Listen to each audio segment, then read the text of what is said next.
Bonsoir à tous, ravi de vous retrouver pour cette nouvelle édition de C'est bien ici. Pendant tout l'hiver et jusqu'au début du printemps, l'activité dans nos forêts est intense pour les agents de l'ONF, l'Office national des forêts. En effet, il s'agit de couper mais aussi de débarder avant que la sève ne remonte dans les arbres. Tout cela pour que la forêt puisse se régénérer bien sûr, mais aussi pour qu'elle soit économiquement rentable. Mais lorsque les forêts sont en zone rouge, comme c'est le cas par exemple en Meuse après le passage de la guerre, et bien là, l'activité des agents de l'ONF est bien plus compliquée. Regardez.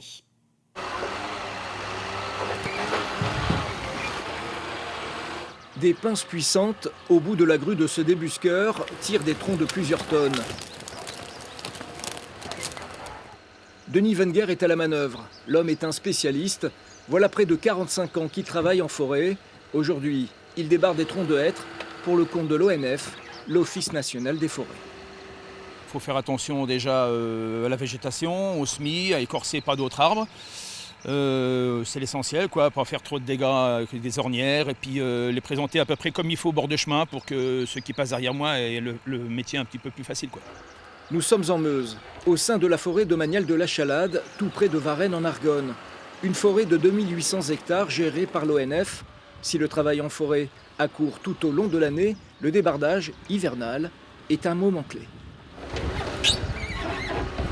Nous ici sur les 3 forêts domaniales qui sont alignées ici, ça représente une dizaine de milliers de mètres cubes exploités.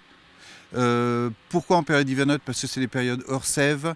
Les arbres sont moins sensibles au frottement, puisque vous savez que quand la sève est juste derrière l'écorce, le moindre frottement peut enlever une partie d'écorce, donc blesser l'arbre. Alors maintenant, le bûcheronnage, il y en a toute l'année quand même, faut être honnête. Mais le plus gros se fait quand même l'hiver, surtout sur les feuillus. Donc là, on est en train de tuber la pile. Donc la longueur et la hauteur. Voilà, donc ça va partir, ça va être chargé par un transporteur et ça va partir dans une usine pour des panneaux ou pour du papier. Cette forêt meusienne a aussi une particularité, elle est en zone rouge. Ici, les vestiges de la guerre 14-18 sont toujours là. Fortins, tranchées dessinent le paysage de l'ancien champ de bataille. Alors pour les préserver, des marquages bleus sur les arbres dessinent la piste que doit emprunter le débusqueur. Et ce n'est pas tout. Donc c'est un plan avec le système LIDAR, c'est-à-dire que c'est un avion qui a passé un laser sur la forêt.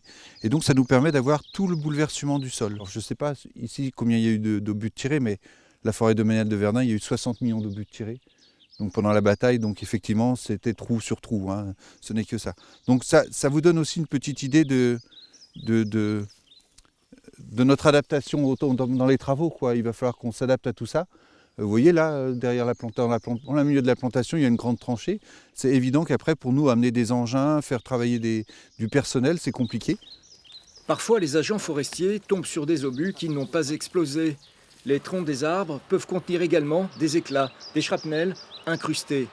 Ici, la forêt a gardé en elle l'âme de la guerre et celle de la souffrance des soldats.